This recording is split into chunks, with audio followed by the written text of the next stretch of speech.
산산조각 내고 남은 것은 무엇이나 발로 짓밟았다. 그 짐승은 이전의 모든 짐승들과 달랐으며 10개의 뿔을 가졌다. 8절 내가 그 뿔들을 관찰하고 있을 때 그것들 사이에서 다른 작은 뿔이 올라왔고 처음 뿔들 중 3개가 그 앞에서 뿌리째 뽑혔다. 보아라, 이 뿔에는 사람의 눈과 같은 눈들이 있고 거만하게 말하는 입이 있었다. 아멘. 이셔도 목사님 말씀 증거해 줄 때 많은 은혜 받으시기 바랍니다.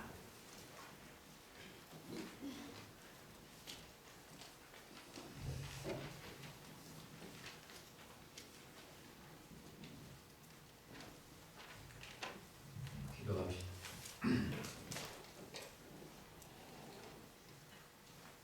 거룩하신 하나님 아버지, 은혜를 감사합니다. 지난 밤에도 부족한 저희를 편안히 안식하게 하시고 오늘 새벽에도 깨워주시고 오늘 하루도 이렇게 생명을 주셔서 첫 시간부터 하나님 앞에 예배하며 시작하게 하신 것을 감사합니다.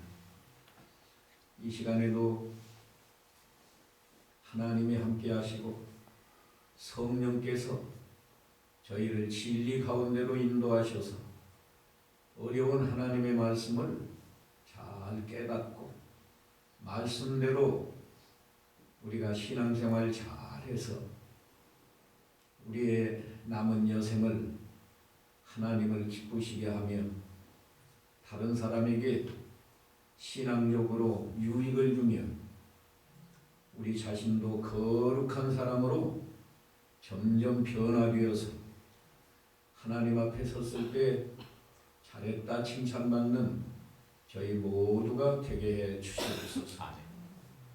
예수님의 이름으로 기도하옵나이다. 아멘. 이 다니엘서는 어려운 성경입니다. 처음부터 다니엘이라는 이름 자체가 나의 재판장이다. 개인만이 아니고 세상 역사를 다 주관하시는 재판장이신데 1장에서 6장까지는 개인적으로 하나님 앞에서 경건한 신앙생활을 잘해야 되고 잘하면 어떻게 되는가 하는데 초점이 맞춰져서 기록이 되어 있고 이 7장부터 12장까지는 이건 예언적인 계시예요. 특별히 이 다니엘서는 주님의 재림 직전에 있을 여러 가지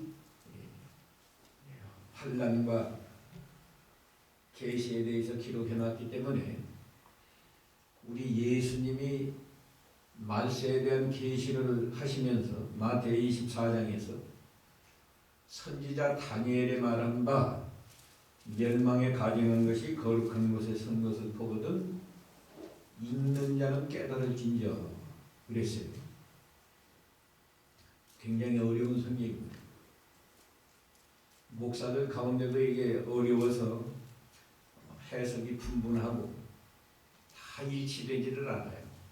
근데 오늘 중요한 것은 여러분이 있더라도 이 교환을 마련해 드렸는데 교환을 보세요. 크게는 3가지로 다니엘이 본 이상, 환상이라는 거죠. 그것이 1절로 14절.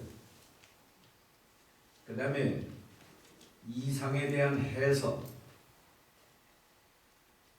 그것이 15절로 27절. 해석을 들은 다음에 다니엘이 번민했다. 이 이 중요한 것은 마지막이라는 거예요. 세상 마지막에 우리 주님이 재림하셔서 세상 나라를 심판하고 하나님의 나라를 세우시고 그걸로 역사는 끝이에요. 이제 우리가 잘 아는 대로 주님이 재림하시기 전에는 적그리스도가 나타나서 7년 대환란이 있습니다. 7년 대환란 가운데서도 중간에 3년 반 동안은 후반부 3년 반 동안은 아주 엄청난 큰 환란이 있어서 예배할 수가 없고 많은 사람을 죽이고 성도를 죽이고 그럴 때 3년 반이 차면 그리스도가 재림하셔서 이 적그리스도의 세력을 다 심판하고 지상에는 1000년 동안 그리스도의 나라가 이루어지고 천년왕국에 그것이 끝나면 다 하늘나라로 올라가서 하늘나라로 올라가기 전에 백보자 심판이 있고 이 불신자들은 영원한 지옥으로 들어가고 구원받은 성도는 부활한 몸으로 하늘나라에서 세세토록 사는 그게 역사의 종말입니다. 개인적으로도 종말이 있잖아요. 예수를 믿든지 안 믿든지 간에 우리가 예수를 믿어도요 늙고 병들고 마지막 죽을 때는 말할 수 없는 고통이 있는 거예요. 아무리 병이 걸려서 아프고 힘들다고 해도 죽을 때만큼은 죽기 전에는 말을 못해도요 얼마나 고통이 심한지 모릅니다.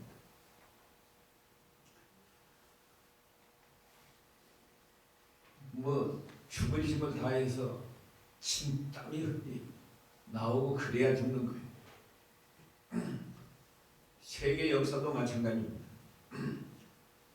세계가 평화로운 세계가 되고 순간적으로는 일시적으로는 그러죠. 2차 대전이 끝나고 유엔이라는 국제연합을 만들었을 때에는 이제는 유엔이라는 기구를 통해서 세계가 전쟁 안 하고 평화롭게 살라고 그런 기구를 만들었지만 만들어진 다음에도 여전히 지역적으로 얼마나 전쟁이 많고 전쟁만 있나요? 자연적인 재앙이 많고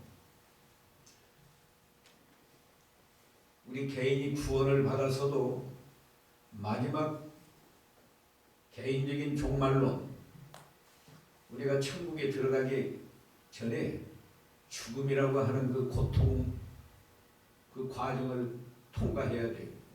그와 같이 세계 역사도 아무리 사람들이 평화를 추구하고 평화로운 나라를 건설하려고 해도 그건 사람의 생각이고 하나님이 이미 작정해 놓은 역사는 그렇지 않아요. 특별히 종말에는 적그리스도가 나타나서 예수 믿는 사람을 핍박하고 예배 못 드리게 하고 그리고 죽이고 그럴 때 그리스도가 이제 재림하셔서 그들을 심판하고 지상에서 1000년 동안 하나님의 나라를 세우는 겁니다. 근데 지금 다니엘 6장까지 말이죠. 그 예표적으로 납부해줬어요. 1장에서는 유대 나라가 범죄하고 타락하니까 바벨론이라는 나라를 통해서 징벌하고 왕과 귀족들이 다 바벨론의 포로로 잡혀가지 않았어요?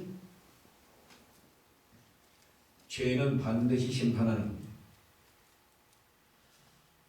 그 다음에 2장에서는 상당히 좋은 세계가 열렸지만 사드락 메삭 아벳느고에게 다니엘과 네 친구에게는 다른 사람은 포로로 잡혀와서 종살이 하지만 그들에게는 왕의 선택을 받아서 3년 동안 왕궁에서 잘 먹고 잘 입고 공짜로 공부 잘하고 공부 잘하면 왕의 비서관이 되고 좋은 길이 열렸지만 거기에 자기를 신앙을 더럽힐 수밖에 없는 그런 요소가 숨어 있었기 때문에 다니엘과 세 친구가 자기를 더럽히지 않으려고 뜻을 정하고 끝까지 노력하고 하니까 하나님이 복을 주었다. 3장에서는 사드락 메삭 아벳느고에게 우상에게 절하지 않으면 풀무 속에 집어넣는다. 이게 말하자면 느부갓네살의 저 그리스도는 아니지만은 우리가 믿음을 지키려고 하면 이렇게 고난이 많다. 풀무불 속에 들어갈 각오를 하면서 믿음을 지키지 않으면 믿음을 지킬 수 없다. 근데 사드락 메삭 아벳느고가 풀무불 속에 들어갈 걸 각오하면서 믿음을 지키니까 하나님이 찾아오셔서 보호해 주시고 구원해 주셨다.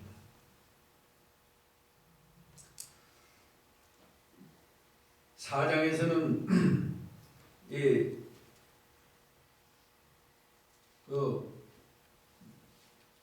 누구예요?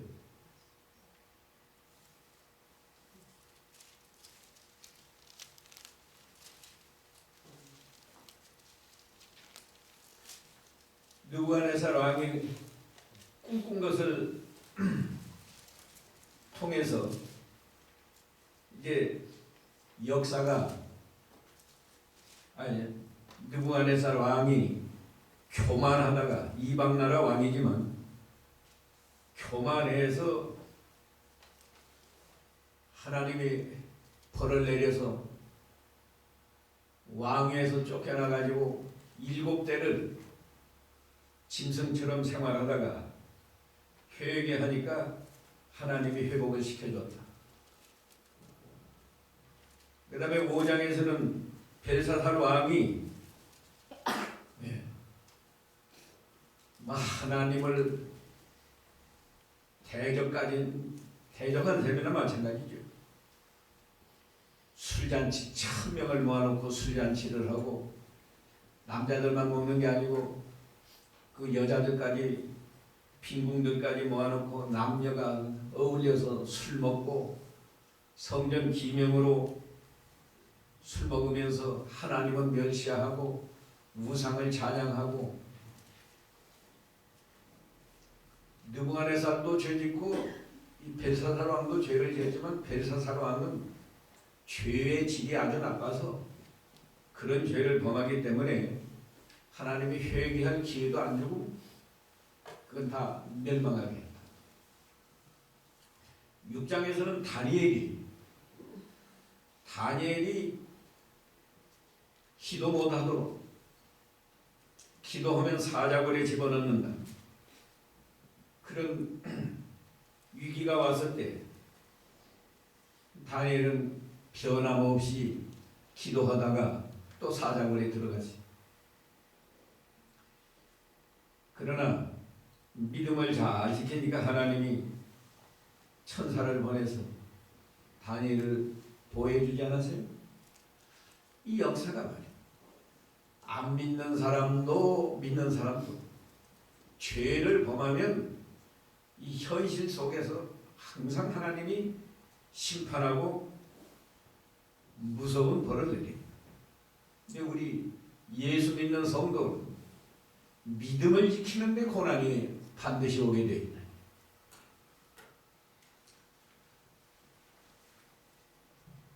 이 역사를 우리가 바로 봐야 돼. 우리 개인적으로도 항상 사람들이 믿는 사람이고 안 믿는 사람이고 살 것만 생각하지 죽을 것은 생각을 안 해요. 우리가 늙어서도 좀 더 잘 살기만 원하고 살 것만 생각하니 죽을 걸 생각 안 씁니다. 반드시 죽음이 오지 않아요. 내가 죽기 전에 어떻게 살다가 죽어야 할 것인가? 죽음이 딱 직면했을 때 자식들, 가족들 앞에서 뭐라고 하고 죽을 것인가? 내가 돈 많이 벌어놓고 죽는다. 아니면 내가 출세해서 그동안에 내가 참 많은 영광을 얻었다 하고 죽을 것인가? 우리가 믿음을 잘 지켜서 죽을 때 후회 없이 죽고 주위 사람들 앞에도 부끄러움이 없이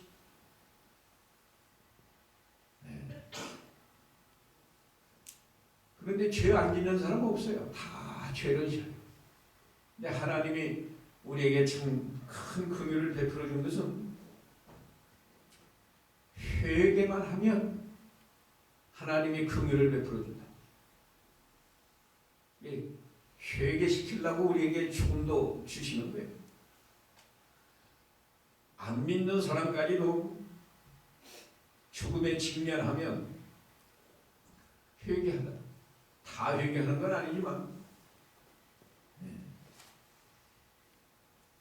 내가 좀 더 살았으면 이제 참 믿겠다는 사람도 있고 믿고 죽는 사람도 다 그때는 회개하고 그렇게 죽을 때 회개하지 말고 살았을 때 회개하면 더 좋지 않아요? 오늘 이 7장을 통해서도요. 이 세계 역사를 하나님이 주관하시고 오늘 이 7장은 그 2장에서 느부갓네살왕이 꿈으로 받은 계시하고 같은 거예요. 2장에서 느부갓네살왕이 머리는 정금이고 가슴과 두 팔은 은이고 배와 넓적다리는 노시고 그 다음에 종아리는 철이고 발은 얼마는 철이고 얼마는 진흙이었다. 그런데 뜨인 돌이 와서 그 발과 발가락을 치니까 다 가루가 되어서 없어지고 그 친 돌은 큰 태산을 이루었다. 그 계시가 오늘 다니엘이 네 짐승을 본 계시나 같은 거예요. 같은 건데 느부갓네살 왕에게는 세계 역사가 바벨론이 망한 다음에 그 다음 메데파사가 나오고 메데파사가 망하면 헬라 제국이 나오고 헬라 제국이 망하면 로마 제국이 나온다. 그러다가 끝이다. 이런 정도로 그 안 믿는 느부갓네살 왕이니까 그렇게 보여준 거고 이 다니엘은 하나님을 믿는 사람이니까 그 네 나라들이 이 느부갓네살 왕에게는 우상으로 보였어요. 그 나라가 얼마나 좋아요. 요새 우상이라는 건 아주 안 믿는 사람들이 볼 때는 존경을만 하고 아주 위대하고 그게 우상인 거예요. 그러니까 가서 절하죠. 그런데 그에게는 우상으로 보였는데 믿는 다니엘에게는 세상 나라가 짐승으로 보였습니다. 짐승. 세상 나라는 짐승이라는 건 이성이 없잖아요. 그 강한 놈이 약한 놈을 잡아먹는 게 그게 짐승의 세계예요. 이 세상 나라라는 것은 언제나 강한 나라가 약한 나라를 잡아먹는 겁니다. 정복하는 겁니다. 뭐라고 해도 강한 나라가 다 약한 나라를 빼앗으려고 하지 그 국가라는 건 무슨 이성이 있는 게 아니에요. 개인적으로도 이성이 있어도 양심을 안 쓰고 서로 죄짓고 빼앗아 먹으려고 하는데 국가라는 이 세력은 그 일본 사람이 개인적으로는요 상당히 그 친절하고 진실해요. 한국 사람보다 진실합니다. 평균적으로 보면. 근데 일본이라는 나라 보세요. 독도를 빼앗아 먹으려고 끝까지 자기 거라고 하고 위안부들이 얼마나 비참한 일을 당했는데 사과하지 않고 거짓말로 그냥 아니라고 하고 그러잖아요. 세상 나라라는 건 짐승이에요. 다니엘이 볼 때는 세상 나라가 뭐 큰 제국을 건설하고 굉장히 뭐 좋은 것 같은 다니엘에게는 짐승으로 보여요. 이 구구절절이 뭐 새벽 짧은 시간에 벌써 30분이 갔는데 교환 1절 보세요. 아니 교환을 보세요. 네 짐승 1절에서 8절까지는 네 짐승이고 9절에서 12절까지는 보좌에 앉으시니의 모습이 기록되어 있고 세 번째 13절에서 14절까지는 인자 같으시니 인자 같으시니는 그리스도를 말한 겁니다. 이렇게 세 토막으로 그래서 다니엘이 본 이상인데 다니엘이 언제 이상을 봤느냐면 벨사살 왕 원년이에요. 역사적으로는 조금 뭐 몇 년 시간 차이는 일치하지 않습니다. 역사적인 기록이 정확하게 기록되어 있지 않기 때문에 그러나 거의 주전 552년 지금부터 한 2016년이니까 한 2560년 전이겠죠. 다니엘이 꿈으로 이상을 봤어요. 그러니까 사실은 이 다니엘 7장이 그 다니엘 5장보다도 앞선 겁니다. 다니엘 5장은 벨사살 왕이 망하는 술잔치 하다가 망하는 내용 아니에요? 근데 이거 벨사살 왕 원년이니까 성경은 뭐 역사적인 순서대로 기록하는 거 아니에요. 어떤 그 계시 중심으로 진리 중심으로 기록하기 때문에 어떤 사건은 앞에 기록된 것보다도 먼저 일 수가 있고 이 역사적으로 뭐 순서가 이렇게 있는 게 아니에요. 근데 하늘에 네 바람이 바다로 몰려버렸다. 오늘 그랬어요. 2절에 보면 다니엘이 진술하여 가로되 내가 밤에 이상을 보았는데 하늘에 네 바람이 큰 바다로 불려몰더니 큰 짐승 넷이 바다에서 나왔다. 하늘의 네 바람은 하늘에서 하나님이 이 세상 역사를 섭리하시는 바람. 하나님이 섭리하시는 것을 바람으로 이렇게 표현해 놓은 거예요. 하늘에서 바람이 부르니까 바다에서 짐승이 나. 그건 이상이니까요. 환상으로 그렇게 보여준 거니까. 네 바람은 뭐 자연적인 바람이 아니고 하나님이 보이지 않는 세계에서 섭리를 하시니까 바다에서 짐승이 넷이 나왔다. 바다라는 건 이 세상을 말하는 겁니다. 세상을 삼는 거예요. 바다는 참 변화무 싸가잖아요. 잔잔한 데는 참 잔잔한 것 같은데 갑자기 바람이 불고 풍랑이 일어나면 뭐 배가 깨지고 얼마나 요동이 심해. 이 세상은 그런 평화로운 것 같아도 언제 어디서 무슨 일이 일어나는지 알 수가 없는.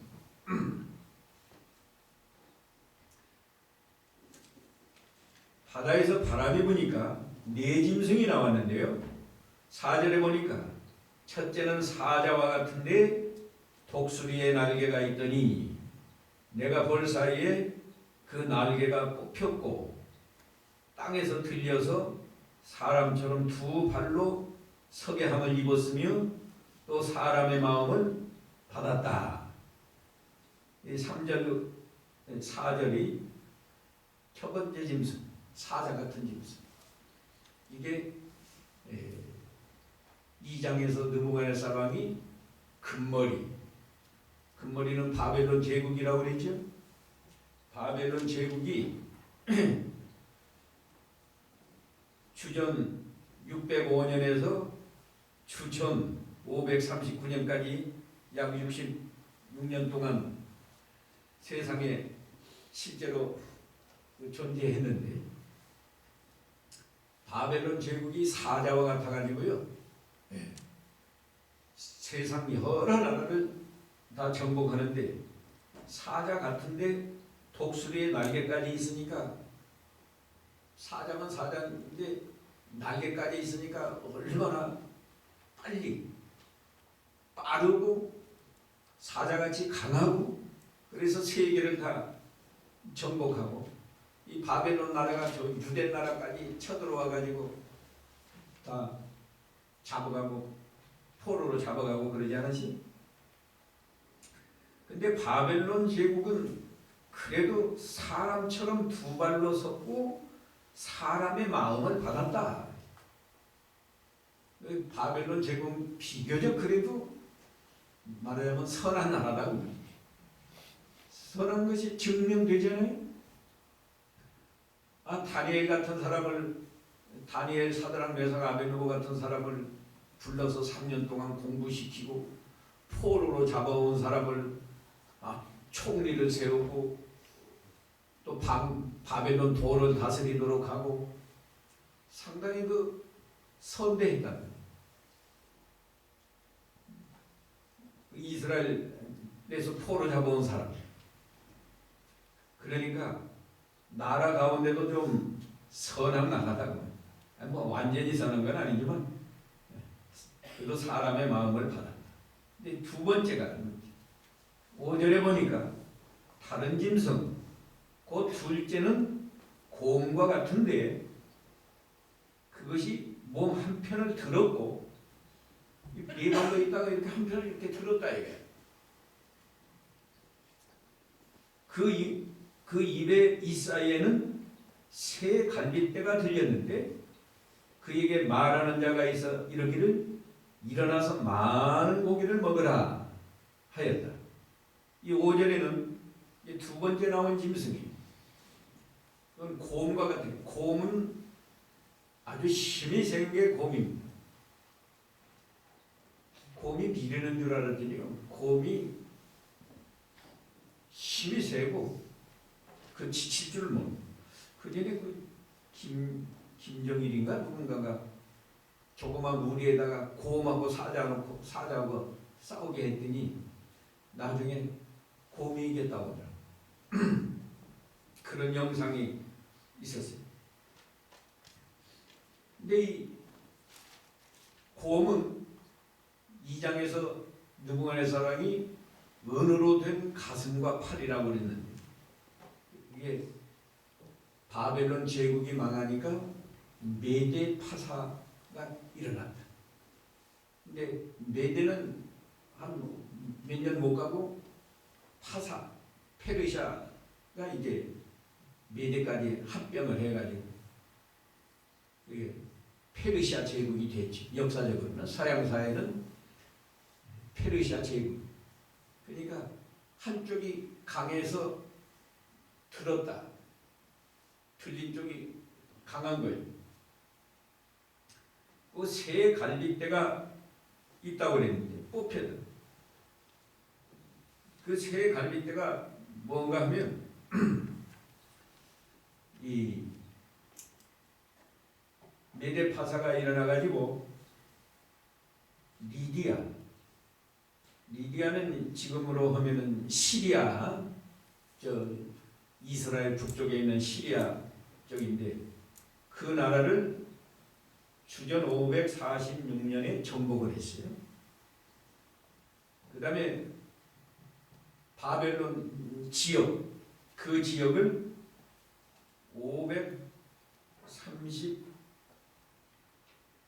몇 년에 39년인가? 539년에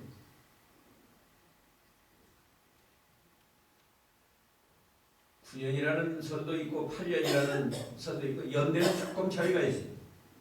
그 바벨론 지역을 정복을 하고 페르시아는 그 다음에 525년에는 애국을 정복하고 이 세 나라를 정복한 것은 세 갈빗대를 물고 있다. 그렇게 표현이 되고 그 세 나라 외에도 많은 나라를 정복을 해서 파사 제국을 건설한 겁니다. 이건 다니엘이 이상으로 보았는데 우리가 지금은 역사적으로 이렇게 해서 실제로 다 이대로 이루어진 겁니다. 그 다음에 6절에 그 위에 본즉 또 다른 짐승 표범과 같은 것이 있는데 그 등에는 새 날개가 넷이 있고 또 그 짐승에는 머리가 넷이 있으며 권세를 받았으며 내가 밤 이상 가운데 그 다음에 본 넷째 짐승 하기 전에 이제 셋째 짐승은 표범과 같은 짐승이에요. 표범은 또 말레기가 사자보다도 더 빨리 달리는 짐승입니다. 곰보다도 더 빠르고 물론 아주 사나운 짐승이에요.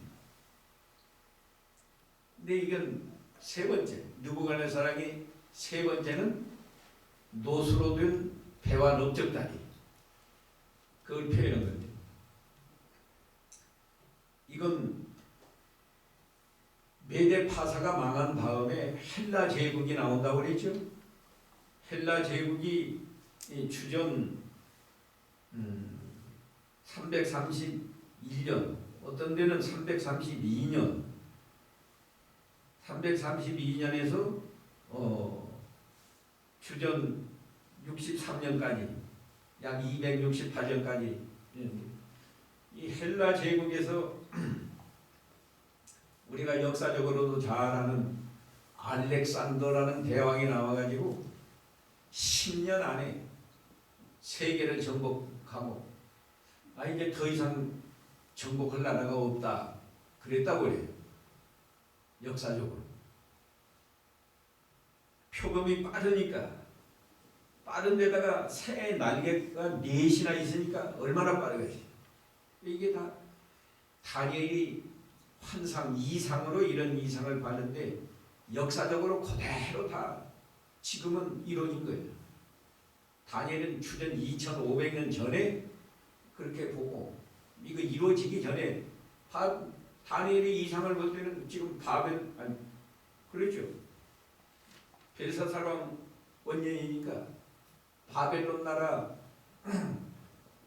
이 환상을 봤는데 지금은 다 역사적으로 바벨론이 망하고 메데파사가 일어났었고 메데파사가 망하고 헬라 제국이 일어났었고 성경은 뭐 1.1도 오류가 없어요. 그대로 이루어졌다. 근데 이제 넷째 짐승이 이제 문제입니다. 넷째 짐승은 무섭고 놀라우며 또 극히 강하고 또 큰 천리가 있어서 먹고 부서뜨리고 그 나머지는 발로 밟았으며 이 짐승은 전의 모든 짐승과 다르고 또 뿔이 10이나 있어요. 10뿔이 있으므로 내가 그 뿔을 유심히 보는 중 다른 작은 뿔이 그 사이에서 나더니 먼저 뿔 중 셋이 그 앞에 뿌리까지 뽑혔으며 이 작은 뿔에는 사람의 눈 같은 눈이 있고 또 입이 있어서 큰 말을 하였느니라. 이게 역사적으로는 이제 로마 제국인데요. 로마 제국은 아주 철기가 있어서 철은 아주 강한 거예요. 제가 2장에서 말씀했지만 값으로 따지면 금이 제일이고 그 다음에 은이고 그 다음에 노시지만은 강하기로 하면 철이 강철이 제일 강하다. 그래서 무기, 뭐 전차, 총 뭐 이런 것을 만들 때는 금으로 만들지도 않고 은이나 노수로 만드는 게 아니라 아주 강한 강철로 만드는 겁니다. 그러듯이 로마 제국이요 아주 강해가지고 주전 63년에서 이 서로마 제국은 추후 476년까지 약 500년 이상 로마 제국이 이 세상에 존재했어요.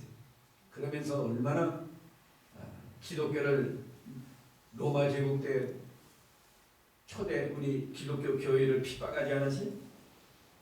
근데 이게 10뿔이 있었다. 로마 제국에 10뿔이 있었다. 느부갓네살 왕이 볼 때는 10발가락이 있었지. 10발가락, 10뿔 같은 겁니다. 이게 로마 제국이 나중에는 10나라로 갈라져요. 이 반달족 이렇게 역사적으로 보면 게르만 민족의 대이동으로 인해서 로마 제국이 망하고 이제 분열이 돼서 요새로 보면 뭐 영국, 프랑스, 독일, 뭐 이태리 이런 식으로 나라가 10나라로 처음에는 갈라져서 지금은 더 뭐 여러 나라가 됐지만 근데 그 10나라 가운데 또 한 나라가 일어나요. 한 뿔이 일어난다고 그랬어요. 10뿔 사이에서 한 뿔이 일어나가지고 한 뿔이 일어나니까 세 뿔이 뽑혔다고 했는데 세 나라가 망합니다. 그 나라가 다 정복을 해가지고 근데 여기에서 이제 적그리스도가 나오는 거예요. 그래가지고 눈이 있고 입에서 큰 말을 하였느니라. 큰 말이라는 게 하나님을 대적하고 아주 참남한 그런 말을 한다는 거예요. 다니엘이 지금 환상으로 이렇게 보는 거예요. 이게 네 번째 짐승이 아주 이게 문제예요. 다른 짐승들도 문제지만 이 네 번째 짐승은 아주 무섭고 10뿔이 나오고 무엇보다도 사람의 눈 같은 눈이 있고 또 입이 있어서 큰 말을 했다.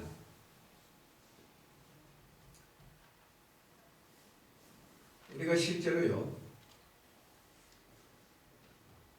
로마 제국에서 그 주후 70년에 디도 장군이라는 장군이 나와가지고 예루살렘을 포위하고 7년 동안 포위했어요.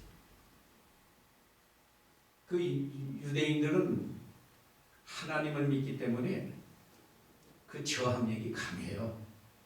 신앙이 없어도 우리는 여호와 하나님을 믿는다. 하나님이 우리를 보호해 주신다. 이런 믿음이 있어서 여간 그렇게 쉽게 항복을 하지 않습니다. 그러니까 끈질기니까 원수들도 아주 잔인하게 빨리 항복하면 용서해 주겠는데 그렇게 하니까 7년 동안 포위해가지고 예루살렘 안에 있는 유대인들이 많이 굶어 죽고 나중에 성을 정복해가지고 7만 명인가를 포로로 잡아서 종으로 팔고 실제로 로마 제국에서 그런 일이 있었어요. 근데 그건 하나의 미리 보여주는 맛보기, 요새 우리나라 맛보기라는 거 있잖아요. 맛보기로 그렇게 한 거고 진짜 적그리스도는 언제 나오는가 하면 주님 재림하시기 직전에 나오는데 그 사건들이 요한계시록 13장, 17장 17장에서 나와요. 13장에도 계시록 13장 1절에 보면 바다에서 나온 짐승이 있는데 10뿔이 있다. 10뿔이. 그리고 11절쯤 13장 11절쯤 가면은 땅에서 나온 2뿔 가진 수양과 같은 짐승이 나옵니다.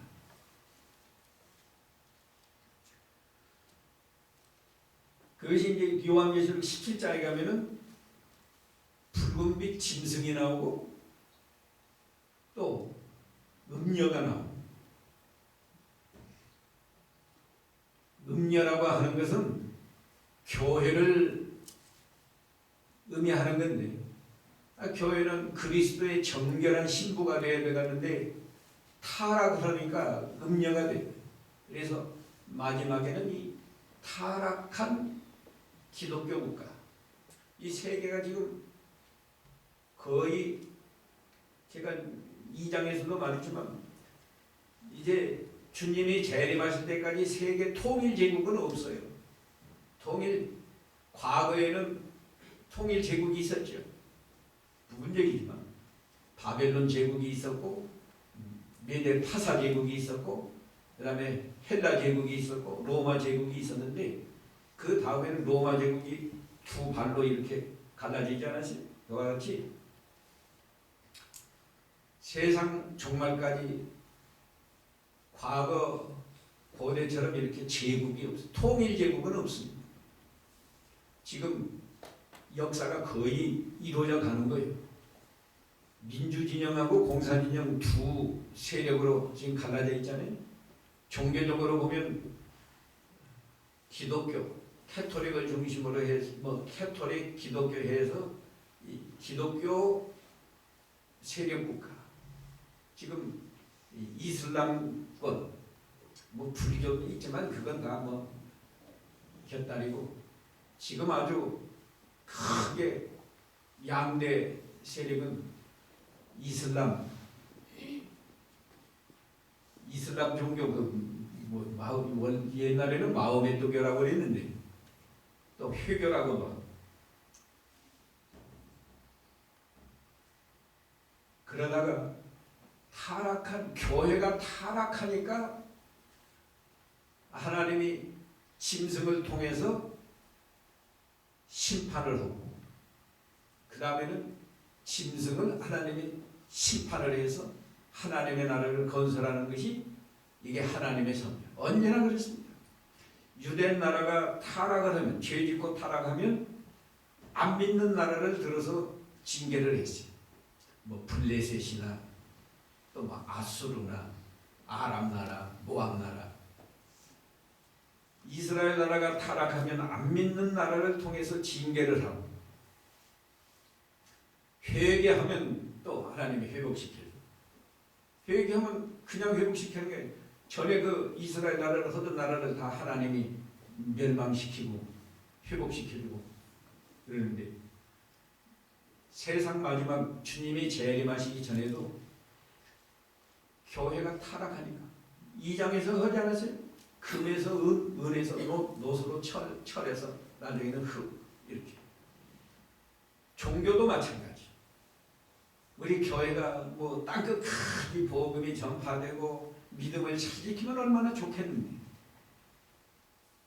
역사는 그렇게 되어 있잖아요. 교회는 점점 타락하게 됩니다. 물론 부분적으로 어떤 교회가 개척교회를 하고 또 부흥하고 발전하고, 그런데 부흥하고 발전하면 발전할수록 타락하게 되어 있어요. 그게 역사입니다. 그래서 이 기독교 역사를 연구하는 사람들도 어느 나라고 이 국민이 2만 달러, 국민 소득이 2만 달러가 될 때까지는 교회들이 부흥한대요. 근데 2만 달러까지 올라가면 이제 살기가 좋아지니까 타락하는 거예요. 타락하니까 하나님의 징계하고 심판이 되거든요. 그래서 요한계시록에 보면 음녀라고 했다니까요. 음료. 얼마나 사치하고 나는 여왕이다. 내게는 부족함이 없다. 그런다고 그러죠. 그런데 요한계시록 17장에 가보면요. 처음에는 짐승이 음료를 태워줘요. 짐승 등을 타고 있는 게 음료라. 한 음료가 센 것이지 태워주는 게 강한 거 아니잖아요. 처음에는 음료가 붉은빛 짐승을 타고 있는데 금자는 그 다음에는 짐승이 음료를 하루 동안에 멸망시켜요. 그 다음에 주님이 짐승을 심판하는 거예요. 그리고 20장에 가면 이제 하나님의 나라가 세워지는 거예요. 역사라는 거, 우리가 역사를 바로 봐야 돼요. 교회가 우리 개인적으로도 그래요. 개인적으로 처음 믿을 때는 얼마나 순수하고 참 그냥 교회 가는 것이 즐겁고 재미있고, 그러다가 믿음 좀 지키니까 하나님이 복을 주어서 잘 되면 자기도 모르는 사이에 나태해지고 방탕하고 타락해요. 우리가 정신을 차리고 그런 코스를 가지 말아야 돼요. 다니엘처럼 사드락 메삭 아베느고처럼 우리에게 보여준 거예요. 어떻게 해야 우리가 신앙생활을 바로 하는가. 사드락 메삭 아베느고처럼 풀목불 속에 들어갈 각오를 하면서 하나님 말씀 한 말씀을 지켜야 된다. 그럴 때 죽을 것 같지만 하나님이 이적으로 살려줍니다. 다니엘 기도 못하도록, 기도하면 사자굴에 집어넣는다고 하는 그런 시험이 올 때 다니엘은 변함없이 기도하니까 하나님이 사자굴에서 보호해준다. 우리가 개인적으로 어떻게 신앙생활을 해야 되는가 딱 잘 보여줬어요. 우리는 한 말씀, 주의를 못 지키는 사람은 내가 이제 이 주의를 지키기 위해서 내가 풀목불 속에 들어가더라도 내가 주의를 지켜야 되겠다. 또 뭐예요? 우리가 성경 많이 있잖아.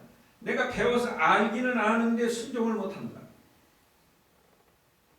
가정에서 부모를 모시고 있는 며느리가 힘들어서 부모 내가 공경 못하겠다. 그런 사람은 그것부터 해야 돼. 그것부터. 내가 이 부모를 성경대로 부모를 잘 공경하려면 내가 사자굴에 들어가더라도, 사자굴에 풀 속에 들어가더라도 내가 부모 공경을 잘해야지. 그러려면 얼마나 기도를 많이 해야 그 어려운 일을 감당할 수 있겠어요. 가정에서 남편을 존경하지 못하고 남편과 늘 불화하고 싸우는 사람은 고발을 잘하기 위해서 이런 남편이라도 내가 남편을 잘 공경해서 남편을 회개시키고, 회개하는 건 하나님이 하는 거지만 내가 이 성경대로 하나님 말씀을 순종해야 되겠다. 그러면 그게 쉽게 되나요? 그 말씀을 순종하기 위해서 내가 풀목불 속에 들어가도 내가 이 말씀을 순종해야 되겠다.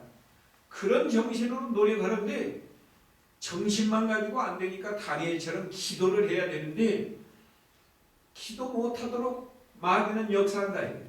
그러면 내가 사자굴에 들어갈지라도 기도는 내가 중단할 수 없다. 그런 정신으로 기도를 해서 기도를 통해서 시험을 이기고, 시험을 이기니까 말씀을 순종하고, 그렇게 살아야만 우리가 죽을 때에 후회 없이 죽을 수 있고, 그렇게 살다가 하나님 앞에 가야 하나님이, 우리가 다 백보자 심판 받아요. 우리가 천국에 가기 전에 그리스도가 천년왕국 딱 끝나면 백보자 심판을, 백보자에 앉으셔서 심판하는데 오른쪽에는 믿는 사람, 왼쪽에는 안 믿는 사람, 안 믿는 사람은 다 지옥에 보내고 우리 믿는 사람은 자기가 그 자리에서 행한 대로 직고한다고 그러지. 예. 그런 심판을 거쳐서 이제 우리가 하늘나라로 가면 하늘나라에서는 심판은 없고 영광 중에 우리가 사는데 거기서는 뭐 근심 걱정이 없죠. 근심 걱정이 없고 좋기만 한데 그래도 거기에도 차이가 있어. 왕궁에서 살아도 왕의 갓난아이도 있고, 예를 들면 갓난아이도 있고 돈제비도 있고 중학생도 있고 고등학생도 있고 대학생도 있고 층층만층이 있는 것처럼 우리가 하늘나라에 가도 믿음을 잘 지킨 사람은 큰 자라고 했고, 큰 자. 그래 안 하면 작은 자가 된다고 그랬어요. 영광이 큰 사람이 있고 작은 사람이 있다. 그건 다 작아도 어린아이라도 왕궁에서 살아요. 우리가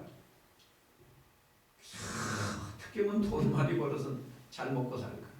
어떻게 하면 뭐 요새 돈 좀 버니까 그냥 관광이나 좀 다닐까? 그런 생각 다